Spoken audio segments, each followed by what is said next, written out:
Lecture number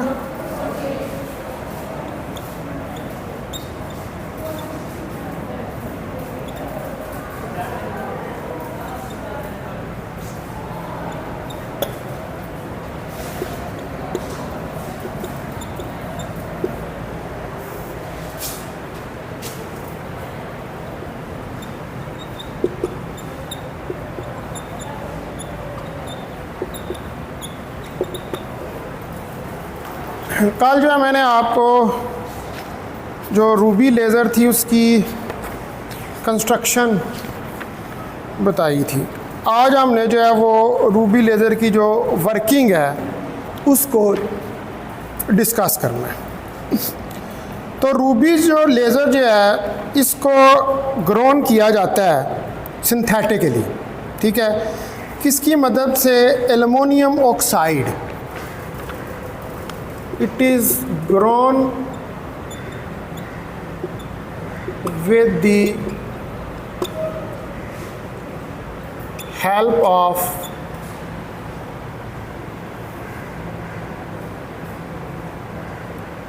aluminum oxide.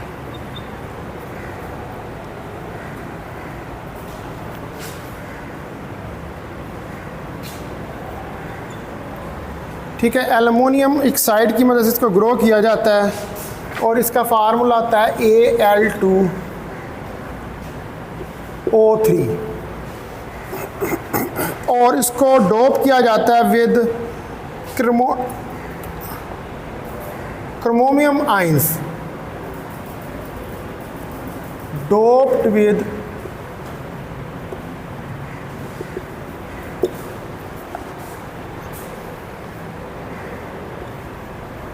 क्रोमोमियम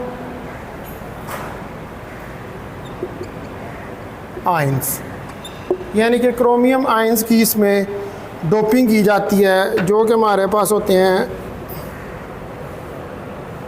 Cr++, ये ions होते हैं क्रोमोमियम के।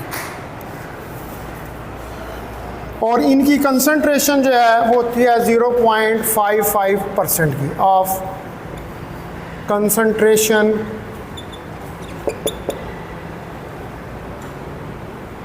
of amount 0.05%।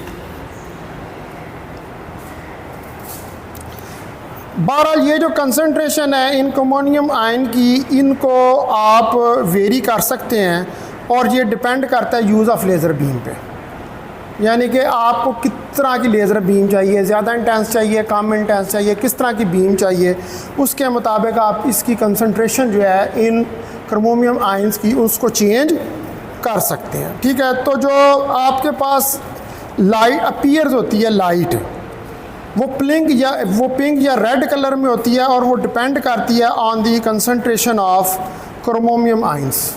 ठीक है, ये जो कंसंट्रेशन है इन क्रोमियम आयंस की, ये इसको यहाँ पर ये 3+ लिख लें आप, 3+, ये इसके ऊपर डिपेंड करती है कि कौन सी लाइट निकलेगी, पिंक कलर की निकलेगी या रेड कलर की लाइट निकलेगी, वो डिपेंड करती है कि कितनी कंसंट्रेशन है इन क्रोमियम आयंस की।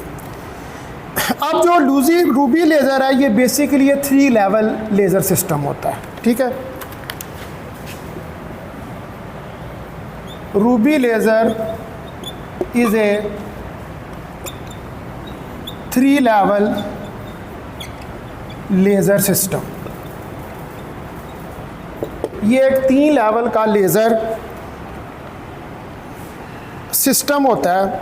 ठीक है, और इसको रिक्वायर होती है high pumping threshold, high pumping यानी कि ज़्यादा पावर का थ्रेशोल्ड चाहिए होता है।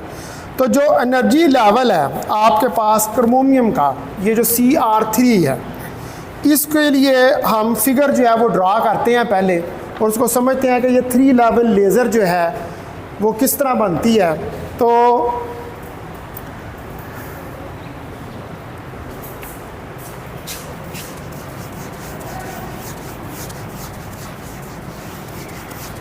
मैं यहाँ पे ये 3 लेवल डायाग्राम जो है वो बनाने लगा हूँ। ये देखें आपके पास ये ग्राउंड है, ठीक है, और ये वाला यहाँ पर आपके पास पंप लेवल है या पंप बैंड है, ये पंप बैंड, ठीक है जी। इधर से आपने यहाँ तक पंपिंग की है। इसके बाद एक दूसरा बैंड है यहाँ पर, ये वाला, ठीक है। ये वाला बैंड जो है इसमें यहाँ से लेकर यहाँ तक ये जो बैंड आ रहा है, इसके अंदर वायलेट, यानी कि ये जो यहाँ पर लाइट आएगी वो वायलेट पंप लाइट होगी, इधर वायोलेट पंप लाइट, यानी कि वायलेट कलर की पंप लाइट जो है वो आप यूज़ करेंगे। और जो इधर से इधर तक की पंपिंग की जाएगी, यहाँ तक की, यहाँ पर आप यूज़ करेंगे ग्रीन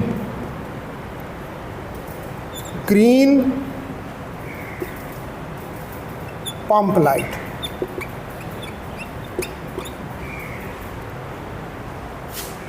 ये वाली जो है ये कौन सी होगी?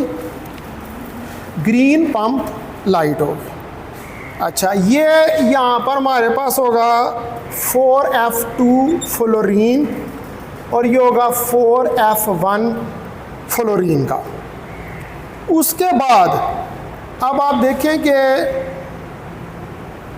यहाँ से जो है हमारे पास इधर इस जगह पर अगर मैं कहूँ कि एक ये लेवल है,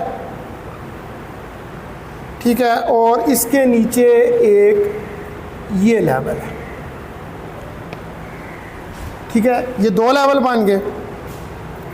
अब जो यहाँ से ये वाला है इससे डिके होगा इस तरफ, ठीक है जी, और इससे भी डिके होगा, इसको थोड़ा सा नीचे बना लें, इससे भी डिके होगा इस तरफ, इन दोनों लेवल से, और इनसे ये डिके होगा नीचे की तरफ। यानी कि ये आपका एनर्जी को रिप्रेजेंट कर रही है। अब ये जो है पूरा आपका यहाँ से लेकर यहाँ तक ये है फास्ट इंटरनल रिलैक्सेशन।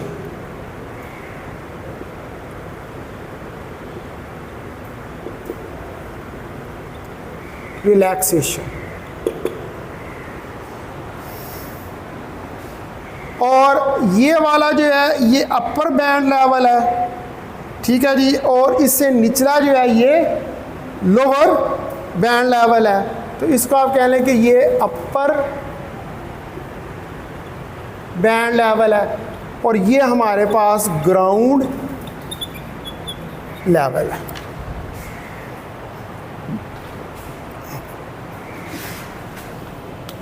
ठीक है जी, तो ये मेरे पास जो है ये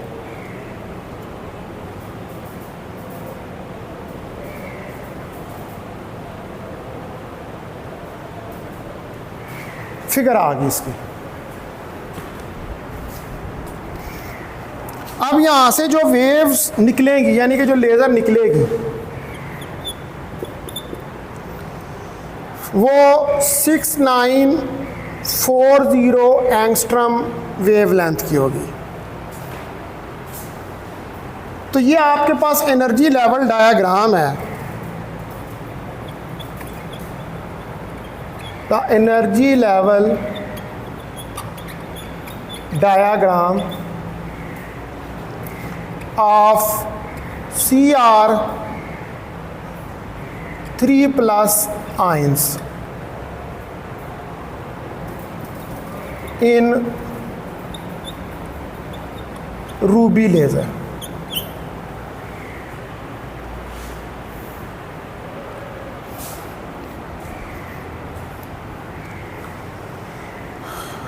तो अब ये जो रूबी लेज़र है, 3 लेवल सिस्टम है, और उसको हाई लेवल पंपिंग थ्रेशोल्ड चाहिए, तो जो एनर्जी लेवल्स हैं अभी ये CR+3 के ये हमने इसी फिगर में दिखाए हैं। तो यहाँ पर दो पंप्ड हैं लेवल्स हैं, एक 4F1 है और एक 4F2 है। पंप लेवल्स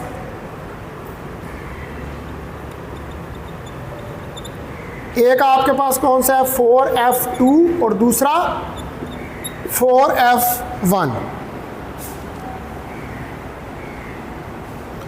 और उसके बाद जो हमारे पास है A42 यानी कि ये ग्राउंड लेवल, A4 ये कारस्पॉन्ड करता है ग्राउंड लेवल को,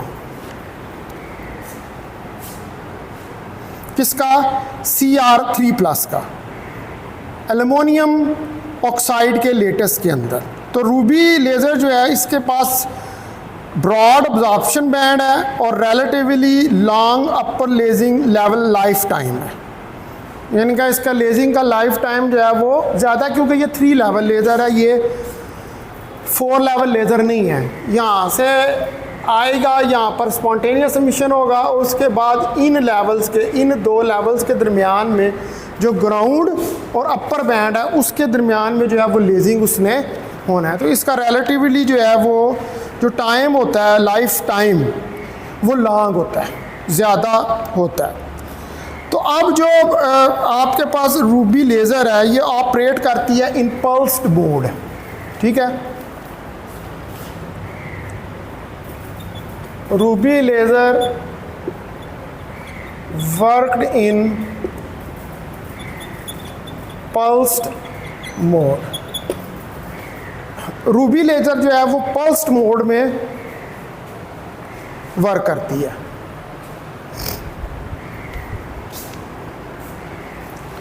तो जो ब्रॉड अब्जॉर्प्शन बैंड है in the violet and green portion of the spectrum, ये मैंने बताया ना कि एक वायलेट है और एक ग्रीन है, इसके अंदर जो लाइट है वो अब्जॉर्ब होती है from the neon flash lamp. Neon flash lamp से लाइट को फॉल किया जाता है और वो लाइट अब्जॉर्ब होती है, पंप करती है क्रोमोनियम आयन को पंप लेवल्स 4F1 और 4F2 तक, ठीक है। अब पंप लेवल जो हैं ये 0.1 माइक्रोमीटर वाइड होते हैं, ये यानी कि इनकी विड्थ जो है वो कितनी है, वो 0.1 माइक्रोमीटर होती है।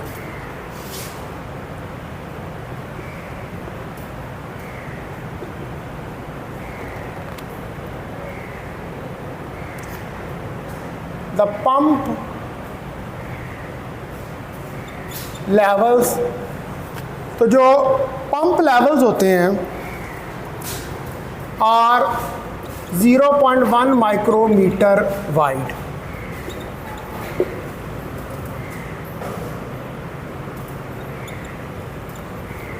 जीरो 0.1 माइक्रोमीटर वाइड होते हैं ये pump levels, which makes optical pumping effective.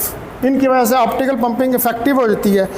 ये पंप लेवल जो होते हैं have very short life time of about 1 microsecond and a fast decay occurs from these levels to the upper lasing level E. मतलब इनसे इनका जो life time होता है वो बहुत शॉर्ट होता है और बहुत तेज़ी से लेज़र जो है वो स्पॉन्टेनियसली डिके करती है। इन पंपिंग के बाद लेवल्स जो हैं वो बड़ी तेज़ी से डिके करते हैं और वो लाइफ टाइम कितना होता है 1 माइक्रोसेकंड का। मतलब इतनी तेज़ी, इतना फास्ट डिके होता है। तो these pump levels have very short time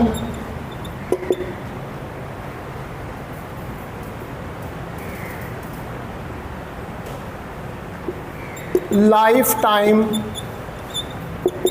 of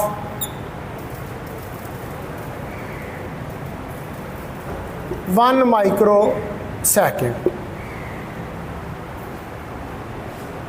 और इसकी वजह से फास्ट डिके जो अकर वो करता है। हैंस फास्ट डिके अकर्स, और फास्ट डिके जो है वो अकर करता है from these levels to upper lasing level E, from these levels to upper lasing levels E।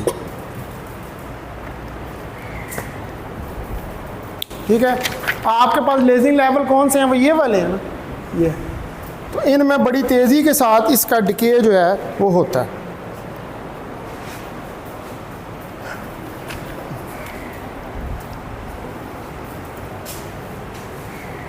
अच्छा, अब ये जो ये वाला लेवल है ई, इधर तक आया, उसके बाद ये लेवल है ई। अब इसका लाइफ टाइम ज़्यादा होता है। ठीक है, ये तो वहाँ ना ऊपर चला गया सबसे, ये मेटास्टेबल स्टेट होती है। ठीक है, ये कौन सी होती है? ये मेटास्टेबल स्टेट होती है, और इसका टाइम जो होता है ई का, E has a life time of 3 nanosecond, और इसका लाइफ टाइम 3 नैनो सेकेंड के बराबर होता है। सॉरी 3 मिली सेकेंड, नैनो नहीं, मिली।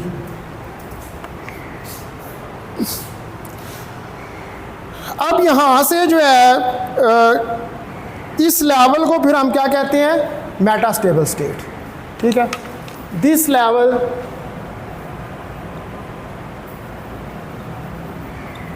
इज नोन एज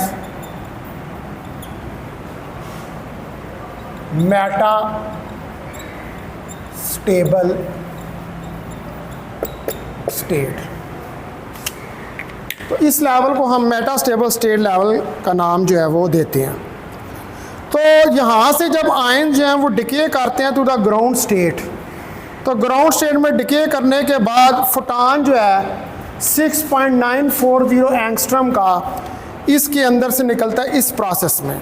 तो जो लॉन्ग लाइफ टाइम है अपर लेजिंग लेवल का, वो अलो करता है रूबी को, लेज़र को, कि वो स्टोर करे एनर्जी इस लेवल के अंदर, जिसकी वजह से जो लेजिंग है वो पॉसिबल होती है एज ए पल्स, और अलो करती है क्यू स्विचिंग ऑफ लेज़र को टू प्रोड्यूस मैसिव पल्सेस। तो मैंने कहा कि चूँकि ये पल्सेस की फॉर्म में ओरिजिनेट होती है लेज़र, तो यहाँ पर फिर क्या की जाती है? पल्स्ड लेज़र बनाई जाती है, और पल्स्ड लेज़र के अंदर क्या की जाती है? Q switching. क्यू स्विचिंग वाला सारा प्रोसेस जो है वो आपने पढ़ा हुआ है पहले, यानी कि रूबी लेज़र जो है वो क्यू स्विच्ड लेज़र होती है।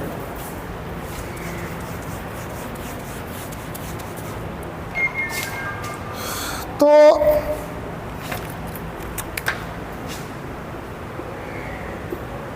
द लॉन्ग लाइफ टाइम, तो आपके पास जो लॉन्ग लाइफ टाइम है ऑफ अपर लेजिंग लेवल्स,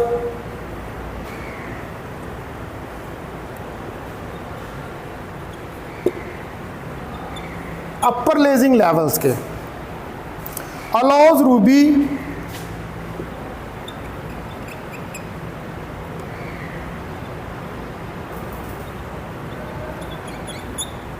तो ये रूबी को लो करते हैं टू स्टोर एनर्जी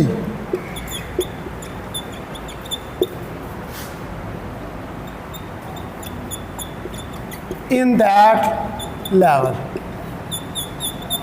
इस लेवल के अंदर, कि वो एनर्जी को स्टोर करें, making lasing possible.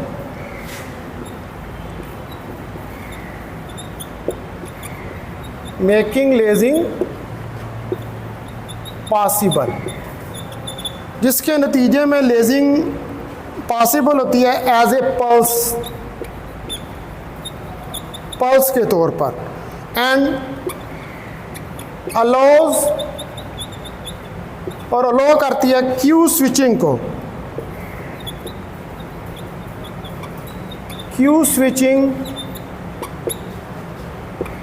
Of laser laser की क्यू स्विचिंग को टू प्रोड्यूस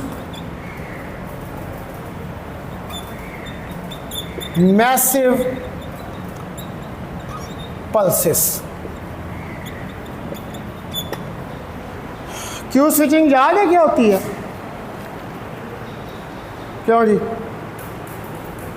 मुश्किल ही याद हो।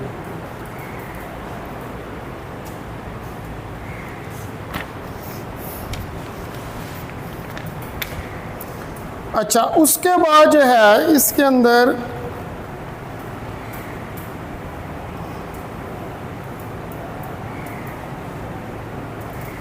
स्पाइकिंग का एक इफ़ेक्ट जो है वो अकर करता है। ये तो सारा हो गया कि ये 3 लेवल लेज़र है और इस तरह रूबी लेज़र जो है वो प्रोड्यूस होती है। मैंने उसकी वर्किंग आपको बता दी है, ठीक है। नाउ क्यू स्विचिंग जो है ना वो घर जाके जरा पढ़ लेना कि क्या होती है। ये जो मोड लॉकिंग और क्यू स्विचिंग सारी आपने पढ़ी है ना, वो इन लेज़र सिस्टम्स को डिस्कस करने के लिए।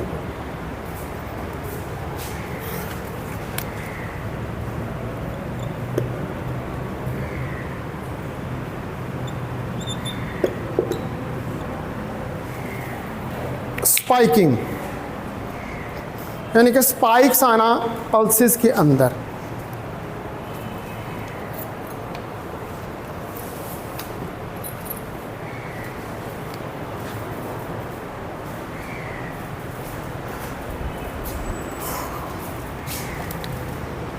तो कॉलिन्स एक साइंटिस्ट था जिसने ये ऑब्जर्व किया था with the help of photo cell and spectrograph कि जो आउटपुट रूबी लेज़र है वो कंसिस्ट करती है पल्सेस ऑफ ड्यूरेशन माइक्रोसेकंड और लेस। इस इन ड्यूरेशंस की वो पल्सेस होती हैं और उसने कहा कि इनको स्पाइकिंग का नाम दिया, इन ड्यूरेशन की पल्सेस को, ठीक है। तो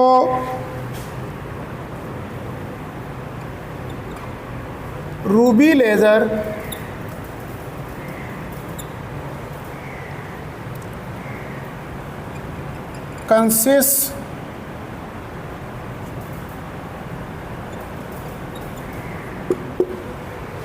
कंसिस्ट करती है ऑफ पल्सेस ऑफ ड्यूरेशन, उन पल्सेस पे कि जिनकी ड्यूरेशन जो है वो माइक्रो सेकंड की है या इससे भी लेस है, कॉल्ड स्पाइकिंग। इसको हम स्पाइकिंग का नाम देते हैं। तो जो ड्यूरेशन होता है वन ऑफ इंडिविजुअल स्पाइक की, वो उसका ऑर्डर जो होता है वो 0.1 से 1 माइक्रो सेकंड तक होता है, ठीक है जी। यानी कि 1 स्पाइक का द ड्यूरेशन ऑफ 1 स्पाइक, एक स्पाइक का जो ड्यूरेशन है is of the order of 0.1 से 1 माइक्रो सेकंड तक का होता है। और जो पावर है ईच स्पाइक की, उसका जो ऑर्डर है the power of each spike, तो जो पावर है हर स्पाइक की इज ऑफ ऑर्डर ऑफ 10 की पावर 4 से 10 की पावर 5 वाट तक होता है। और जो टाइम होता है दो एडजेसेंट स्पाइक्स के दरमियान में, पल्स आ रही है ना, तो उन पल्स में भी एक टाइम इंटरवल आएगा। तो वो जो टाइम इंटरवल होता है एंड द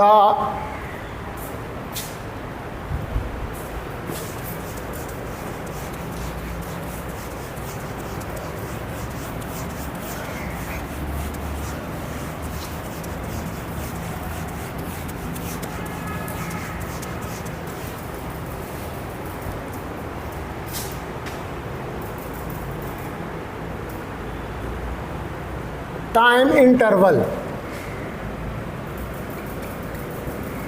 और जो टाइम इंटरवल है between two adjacent spikes, two adjacent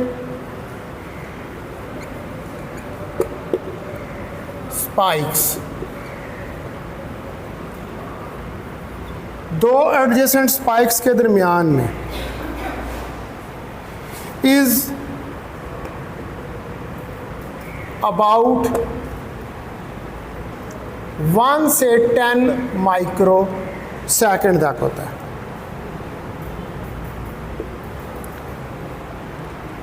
तो ये वाला जो स्पाइकिंग का मैकेनिज्म है, मैं एक फिगर बनाता हूँ, उसमें आपको दिखाता हूँ। ये फिगर है, ये देखें, ये फिगर है किसकी, स्पाइकिंग इन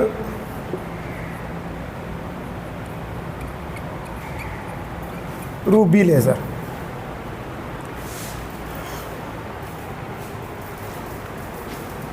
तो ये देखें कि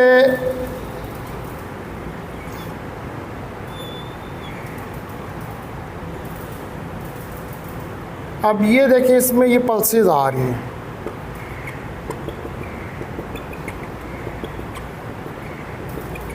अब इसमें ये थोड़ा सा टाइम इंटरवल, फिर ये इस तरह करके ये पल्सेस आ रही हैं, फिर ऐसे, फिर ये यहाँ पर ये पल्सेस आ रही हैं। तो ये इनमें टाइम इंटरवल्स आ रहे हैं और साथ स्पाइक्स जो हैं वो आती जा रही हैं। अब जो फ्लैश लैंप होता है उसकी पावर थ्रेशोल्ड लेवल तक पहुंचती है तो लेज़र ऑसिलेशन इनिशिएट होती है। जब तक थ्रेशोल्ड ना हो, यानी कि जितनी उसको पावर चाहिए उतनी पावर नहीं होगी, तो उतनी देर तक तो लेज़र यानी कि फ्रिक्वेंसीज मैच नहीं करेगी, तो लेजिंग इनिशिएट नहीं होगी।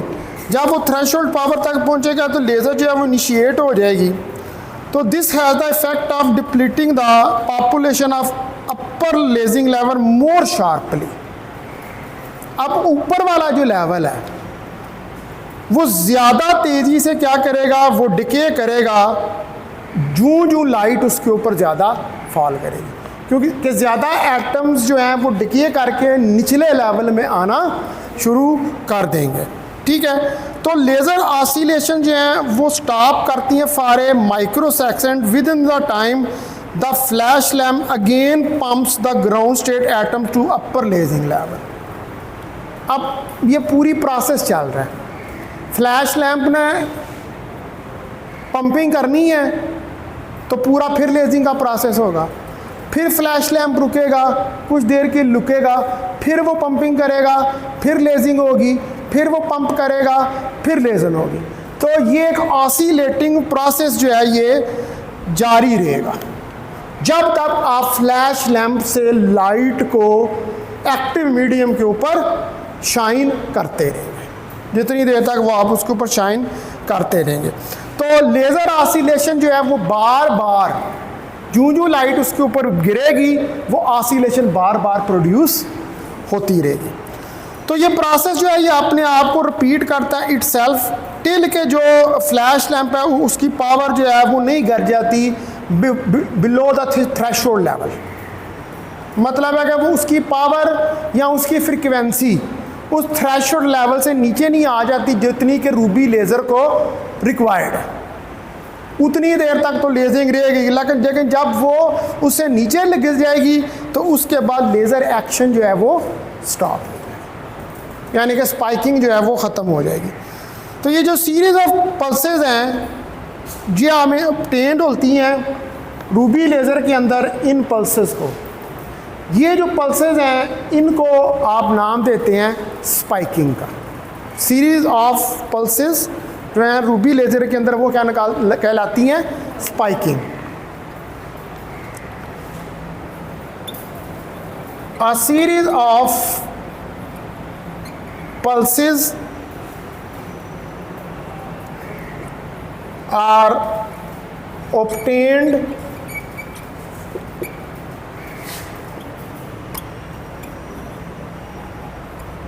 in Ruby laser.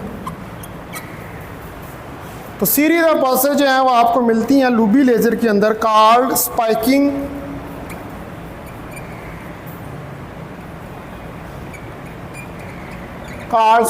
Of ruby laser. और इसको हम रूबी लेज़र की स्पाइकिंग का नाम जो होते हैं देते हैं।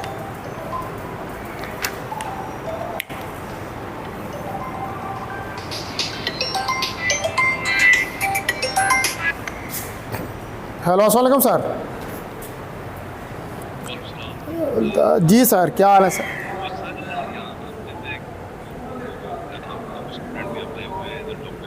जी जी जी सर।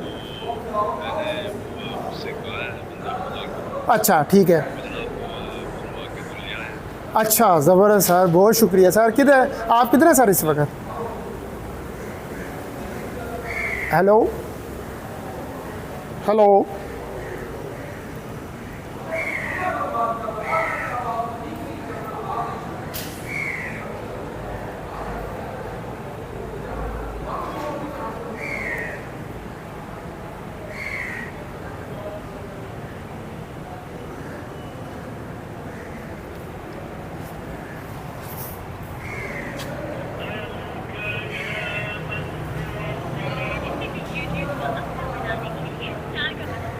हेलो अस्सलाम वालेकुम सर।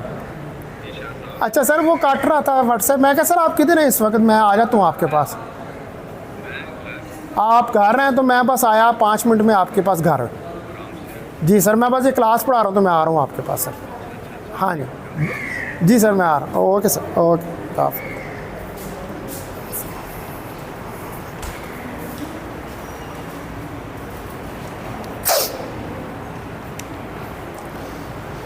अच्छा, उसके बाद जो है इसके अंदर इसके होते हैं आउटपुट करैक्टरिस्टिक्स।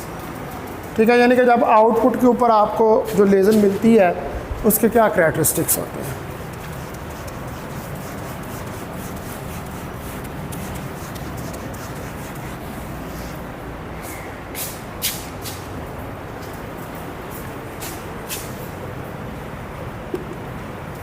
Output characteristics. तो जो बैंडविड्थ होती है रूबी लेज़र की, ये समवट वाइड होती है, spanning in the range of 0.5 nanometre. ठीक है जी, बैंडविड्थ होती है इसकी 0.5 नैनोमीटर की, इतना ये स्पैन करती है। और इसकी जो कैविटी होती है उसकी स्पेक्ट्रल विड्थ जो है उसको रिड्यूस किया जाता है 20 से 40 मेगाहर्ट्ज़ में। यानी कि इसकी जो फ्रीक्वेंसी है, स्पेक्ट्रल विड्थ का मतलब होता है फ्रीक्वेंसी। स्पेक्ट्रल विड्थ, इसकी स्पेक्ट्रल विड्थ जो है वो 20 से 40 मेगाहर्ट्ज़ तक होती है। तो जो एनर्जी होती है पल्स के अंदर is no greater than the energy which ruby emit in normal fluorescence process. यानी कि जो पल्सेस के अंदर एनर्जी निकलती है वो जो रूबी का वैसे क्रिस्टल जो लाइट एमिट करता है ना, उसके मुकाबले में वो उससे ज़्यादा नहीं होती है। ठीक है, वो उससे कम ही होती है। तो ओनली डिफरेंस जो है एनर्जी का वो कंसनट्रेट करता है इन ए सिंगल पल्स। मतलब वो जो जितना एनर्जी का डिफरेंस दोनों लाइटों के दरमियान आ रहा था वो क्या होता है, एक पल्स जो बनती है वो एक पल्स जो एक्चुअली होती है वो एनर्जी का एक बंडल जो होता है उसको डिस्क्राइब कर रही होती है। उसके अंदर वो सारी एनर्जी जो है वो कंसनट्रेट कर रही होती है इन सिंगल पल्स। और वो सिंगल पल्स जितनी एनर्जी उसके अंदर होती है उस पल्स का ड्यूरेशन भी थोड़ा होता है। वो आपको पीछे मैंने बता दिया कितना, थोड़े ड्यूरेशन के लिए वो उसको स्टोर करती है। तो अब जो हमारे पास रैंडमली एमिटेड जो आपके पास दूसरी इसके अलावा जो पल्सेस होती हैं उनका टाइम पीरियड लार्जर होता है। लेकिन वो जो रैंडमली एमिट हो रही होती हैं उनके अंदर ज़्यादा एनर्जी कंसनट्रेट नहीं होती।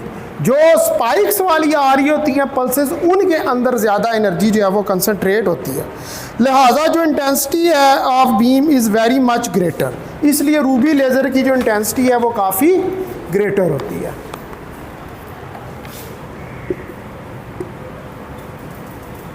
The intensity of ruby laser is quite much greater. उसके बाद यूजेस ऑफ रूबी लेज़र जो है,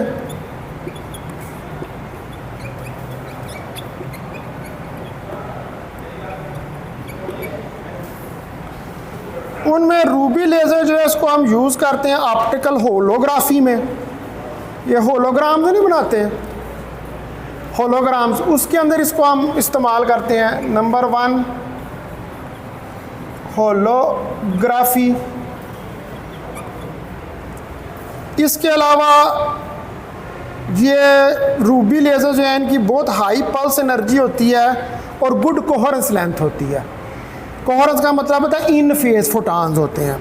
तो owing to this high power version of ruby laser जो है उसको आप यूज़ कर सकते हैं for the recording of holograms, holograms को रिकॉर्ड करने के लिए भी।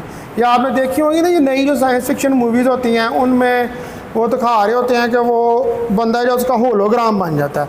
होलोग्राम का मतलब होता है रिकॉर्डिंग ऑफ लाइट। जैसे आप साउंड को रिकॉर्ड नहीं करते हैं, साउंड की रिकॉर्डिंग होती है, ठीक है। लाइट की रिकॉर्डिंग को क्या कहते हैं? होलोग्राफी। अगर आप किसी बंदे के ऊपर लाइट को फॉल करके उसकी रिकॉर्डिंग कर लें तो उसका होलोग्राम बन जाता है, ठीक है। तो ये रिकॉर्डिंग जो होती है ये किसकी मदद से होती है? ये लेज़र, रूबी लेज़र की मदद से ही होती है। तो नंबर 2 के ऊपर ये रिकॉर्डिंग ऑफ होलोग्राम्स के लिए भी यूज़ होती है। Recording of holograms. उसके बाद तीसरे नंबर पर रूबी लेज़र्स जो हैं ये यूज़ होती हैं मेजरमेंट ऑफ प्लाज्मा प्रॉपर्टीज़ के लिए, जैसे इलेक्ट्रॉन डेंसिटी और temperature. Plasma properties like electron density and temperature और temperature.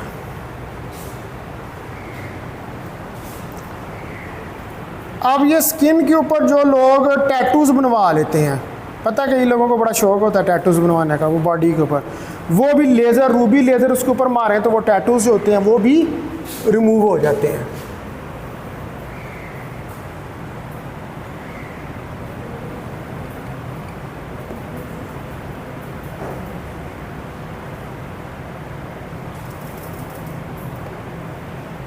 Removable of tattoos from skin।